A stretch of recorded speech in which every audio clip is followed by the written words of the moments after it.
Всем привет, друзья! Сегодня я предлагаю приготовить вам киш с лососем.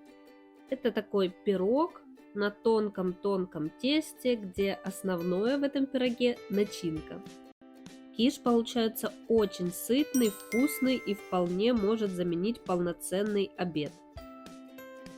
Итак, приготовление мы начнем с теста. Список ингредиентов вы видите сейчас на экране, а также вы найдете этот список в описании под видео.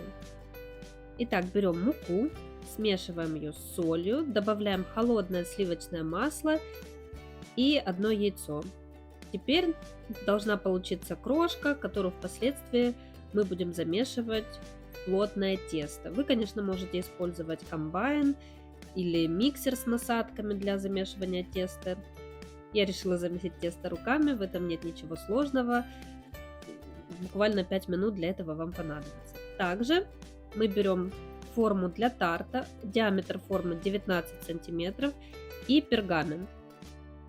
Для удобства можете помять пергамент, так он будет лучше вести себя в процессе выпекания. Итак, наше тесто уже практически готово, теперь нужно его раскатать очень-очень тонким слоем. Я перекладываю тесто в форму с помощью скалки, это очень удобно. Тесто прекрасно отходит от скалки, оно не липнет к рукам, в общем, проблем не возникает. Теперь равномерно распределяем тесто по всей форме. Если вы видите, что тесто слишком толстое или его не хватает на форму, уже на пергаменте снова раскатываем его более тонким слоем и снова пытаемся сформировать бортик.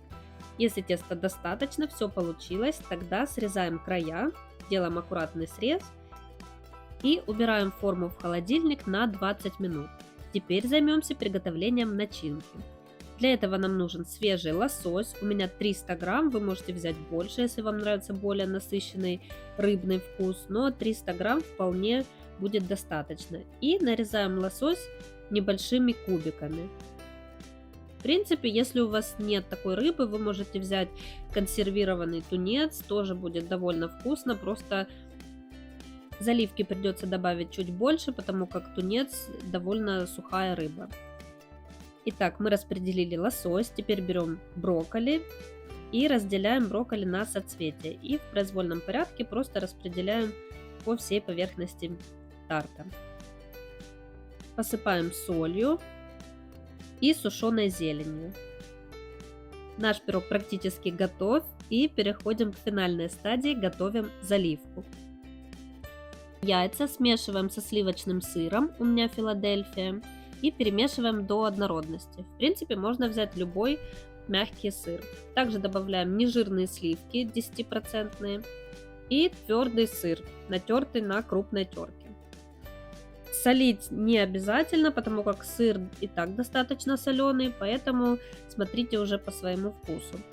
Распределяем заливку по всей форме, и сверху я еще хочу добавить сушеный чеснок, но вполне можно обойтись и без него. И отправляем наш пирог в разогретую до 180 градусов духовку на 45 минут, либо до румяной корочки. И вот такая красота у нас получается. Оставляем киш в форме до полного остывания. И только потом перекладываем готовый пирог на блюдо, и можно будет его разрезать. Тесто получается очень-очень тоненькое, буквально полупрозрачное, оно совсем не ощущается в пироге. Основное, как я уже говорила, здесь начинка. Давайте посмотрим, что же там внутри у нас получилось. И вы только посмотрите, сколько начинки и какой тоненький слой теста. Получается безумно вкусно. Надеюсь, вам понравится. Напишите в комментариях, что у вас получилось. Я буду рада почитать ваши отзывы. Всем спасибо, берегите себя и до скорых встреч. Всем пока!